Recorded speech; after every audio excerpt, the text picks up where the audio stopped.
మంచి దూతగా ఆయనే నేను మంచివాడిని, మా కుటుంబం ఇలా చేశారని.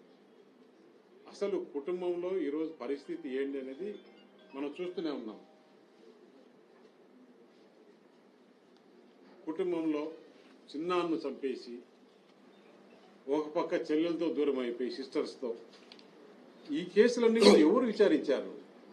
చంద్రబాబు నాయుడు లేకపోతే కూటమి ప్రభుత్వం కాదు, సిబిఐ విచారించేసి ఈరోజు వైఎస్ భాస్కర్ రెడ్డిని ముద్దాయి చేసి మిగతా మీ దగ్గర ఉండే కుటుంబ సభ్యులందరినీ ముద్దాయిలు చేసి వాళ్ళు జైల్లో ఉన్నారు. ఇప్పటికీ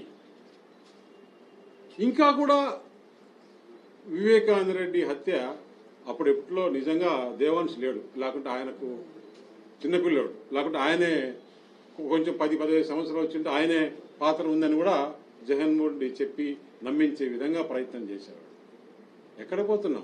అసలు చరిత్ర ఏంటి? రాజారెడ్డి ఏ విధంగా చిన్నప్పుడు చేశాడు అంటే, మేము చిన్నప్పుడు దాదాపు 48 సంవత్సరాల క్రితం పులివెందుల్లో ఇతని పరిస్థితి ఏంటి? అప్పుడు ఒక ఎస్టీ కులాన్ని అడ్డు పెట్టుకొని దోపిడీలు దొమ్మిలు చేసేవారు. రికార్డులో ఉంది పోలీస్ స్టేషన్లో, పులివెందుల పోలీస్ స్టేషన్లో ఎన్ని దోపిడీలు ఎన్ని దొమ్మిలు అంటే విలేజ్లపై పడి నైట్ పూట ఇప్పుడు స్టీవెన్పురం చూసాం కదా,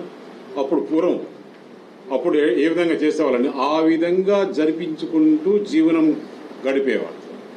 అక్కడి నుంచి కోడూరులో మంగంపేట వెరైటీస్ బాగున్నాయని చెప్పేసి అక్కడ సుబ్బనర్సయ్య దగ్గర ఒక టిప్పర్ పెట్టుకొని ఆయన దగ్గర పనిచేస్తూ ఈ మైండ్లో బాగా ఆదాయం వస్తుందని చెప్పేసి ఆయన్ను మర్డర్ చేసినప్పటి నుంచి ఆ టేస్ట్ అనేది చూశాడు.